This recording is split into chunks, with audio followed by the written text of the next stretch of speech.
Welcome back, everybody. Thanks for joining us This Week in America on the web at thisweekinamerica.us.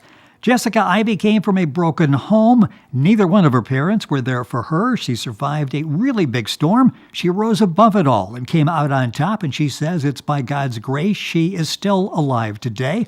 Her new book documents that. It's called Still Standing. Jessica M. Ivy, our guest on the program. Jessica, welcome to This Week in America. It's great to have you with us on the program. Thank you. Thank you for having me. I'm so excited. Well, I enjoyed having the chance to read the book because it's so inspiring to people who are going through situations similar to yours, or maybe not totally similar, but having problems getting through life. And it's a very inspirational book. Let's go back to the beginning. And you talk about, as a child, you never felt wanted. Talk about those early days and the relationship with your mom and dad and your siblings.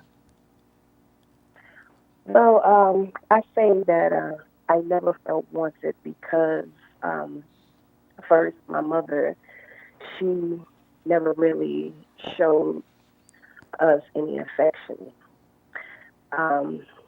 My father, he wasn't around like he, should have been.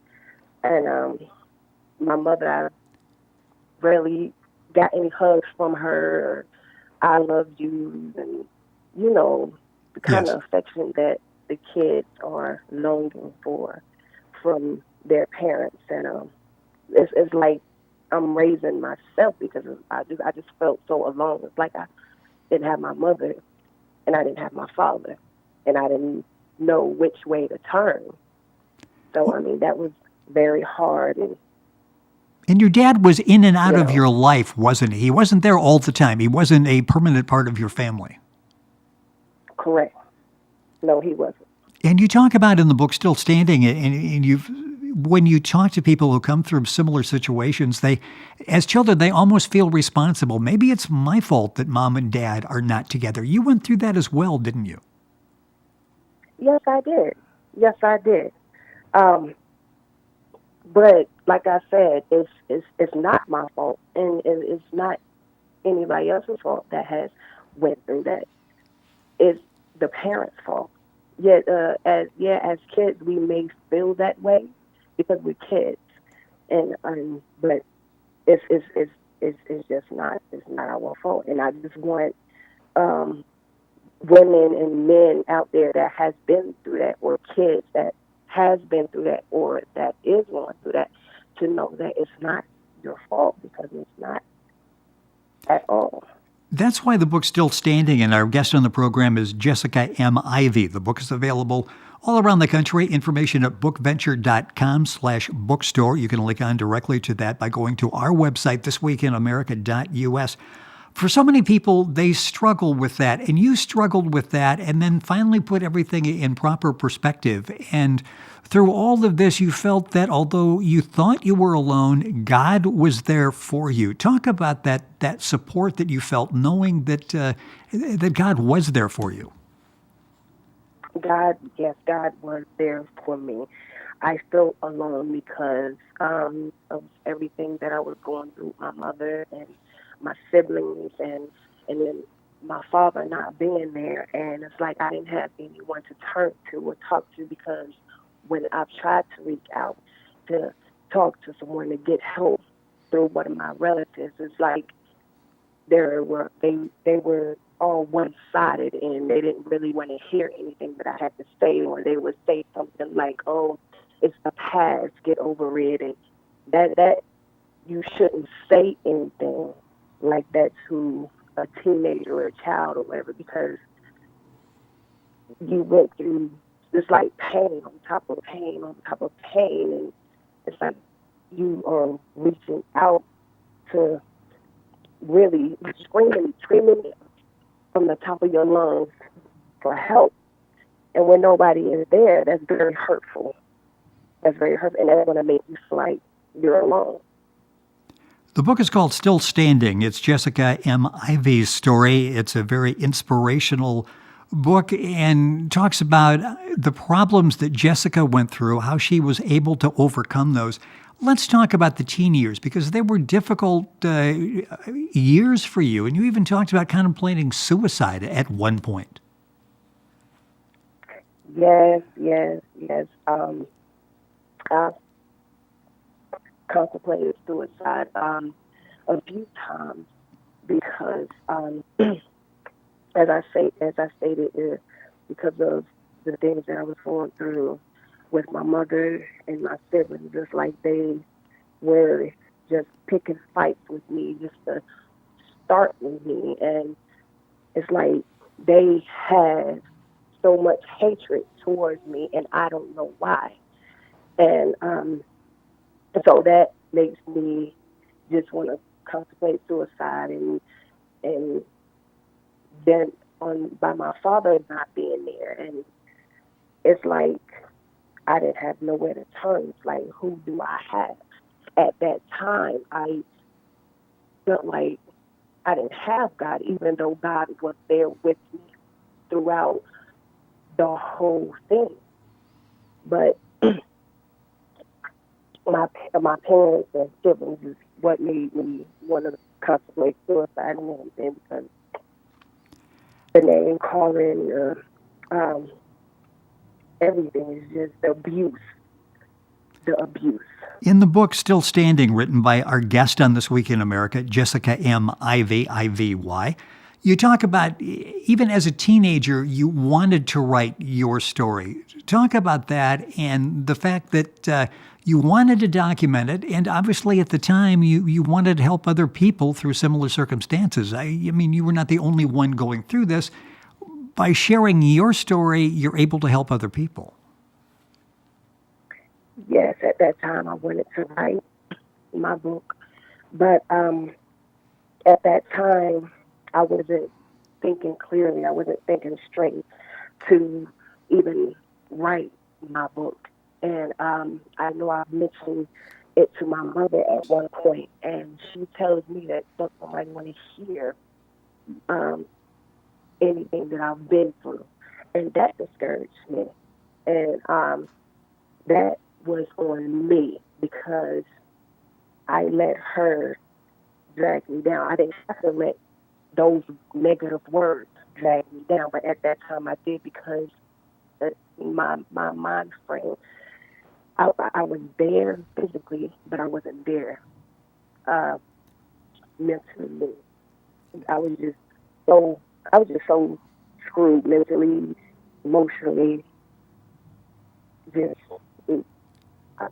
Yet the teen years were difficult for you. In the early 20s, you had several experiences that really changed your life. Let's talk about one that was negative. You finally got tired of the partying lifestyle. You're out with a couple of friends. One is driving drunk, and that night really, you say in the book, Still Standing, really changed you for the rest of your life. Talk about when that happened and how impactful that was on you. Yes, that changed my life, because that night, as she was driving, swerving, and all I could do is pray. That was the first thing that came to mind, was pray. So I prayed. I asked the Lord, Lord, if you get us home safely, I promise you, I will not party, club, smoke, drink, or anything like that anymore. I just wanted to get home safe and sound. And God did that for us. He did that. And that's what made me change, because I made him a promise and I stuck with it. And you're 23 years old. Yeah, and you turned to him during this period. You were able to survive that, and it opened up this whole new relationship with God. At the same time, around that point in your life, you meet Dwayne, and talk about that experience, because that gave you a whole new outlook on life. You fall in love. You inherit sort of a family with Dwayne. You have your own children. Talk about that and how that really changed your life dramatically. Yes, after that, as I said, I kept my promise to God. I started going to church more and just getting myself on track with myself and God. And when I did that, and I stopped looking for love in all the wrong places. And when I stopped doing that, that's when God blessed me with my husband because I wasn't looking for anything. I stopped. Once I stopped and focused on myself and God, God gave me. That's when He gave me my husband and my family. Jessica Ivey, our guest on This Week in America. Her book is called Still Standing, a very inspirational biography, what she went through, autobiography, what she went through and how it's impacted her life. And hopefully her message will help impact other people in a positive way. You say, I may not be perfect, but I'm wanted. Talk about that and the realization that, okay, we are going to make mistakes. What you have to do is admit those and go on. That's part of life. Talk about realizing that you are wanted and you're not perfect. Right. I say I'm not perfect because I do still make mistakes. I'm a human being. Um, every human being is going to make mistakes. Nobody is perfect but God. So you want to make mistakes, and God knows that. But and I say I am wanted because I have a husband that actually wants me, and I have my kids that actually wants me. Besides God, he always wanted me. God number one, then my husband, then my kids. So that's why I say I feel wanted. You describe yourself as an overcomer. Why do you think that was? I mean, when you go back to 2, 3, 4 years old and all the difficulty, you talked about having more beatings and punishment than hugs and kisses and people telling you they loved you. It was difficult from the start. You overcame all of that, and the title of the book is Still Standing. Why do you think, where did that strength come from to persist all the way through life to the point where you're extremely happy and satisfied with where you are now? I say I'm an overcomer because, yes, I went through pain, hurt, and trauma for so many years since I was a little girl. It took a long time to overcome all of that. But as time went on, and I, I, I couldn't do it without God, number one, and I couldn't do it without my husband. And me working on what I needed to work on, I overcame all of the pain that my family put me through, all of the hurt, because prayer, I prayed my way through it. I pushed my way through it by working on what I need to work on. And the most important thing is admitting my wrong. I have apologized to them for my wrongdoing. Because, like I said, I'm not perfect. And I've asked for their forgiveness, and I have forgiven them, even though they haven't apologized to me for the things that they have done, and they haven't admitted the things that they have done wrong. I got that off of me. There are so And many things that we can learn from the book Still Standing. And you say, I'm too blessed to be stressed. That's one thing that no matter what our background is, we all can remember that as we go through the day and we have all these life's obstacles coming at us to remember, I'm too blessed to be stressed. That really is a key to getting through life, isn't it? yes, yes, I am too blessed to be stressed because I say I'm too blessed to be stressed because God wakes me up every morning, number one. And we as people have to be thankful for the things that we have, that God has given us, and not focus on what we don't have. once you do that, it's it's it's amazing. It's an amazing feeling. You are too blessed to be stressed. You are. You are. God has room for you all. God put food on your table. He just takes care of you. He just takes care of you. An That's example it. He from just takes care. yes, and you talk about the book we're talking about is Still Standing. Jessica Ivey is our guest on the program, and you talk about going after what you want in life. Life is what you make it, and you've made your life better. Once again, no matter where all of us come from, when we hit those rough spots in the road, that's sort of what we need to do. It's up to us, isn't it? We can make out of this life what you could have gone in the other direction and been, totally miserable and contemplating suicide again through your life, and you turn that around. Yes, I did. Yes, I did, because I took a stand and said that I'm not going to live that kind of life. I made out a plan of what kind of life I want to have and that I am going to have. So I worked toward it with God's help. With God's help, I worked towards it and I got it. How I told difficult? myself that I'm not going to live like that. No, and you're sharing this, and a couple minutes left in the program, and I'd like to ask about what you went through in writing the book. First of all, deciding that, yes, I'm actually going to do it, and then sitting down and going through these memories, many painful memories that you were able to confront and to offer to other people in an inspirational, motivational way. And you've said, the more I talked about it, the easier it got for me. Talk about the process of writing the book and how it felt to actually tell your story, knowing that it will help other people. Oh, that writing the book, it was so easy for me. It's like I didn't feel anything. I didn't feel no hurt.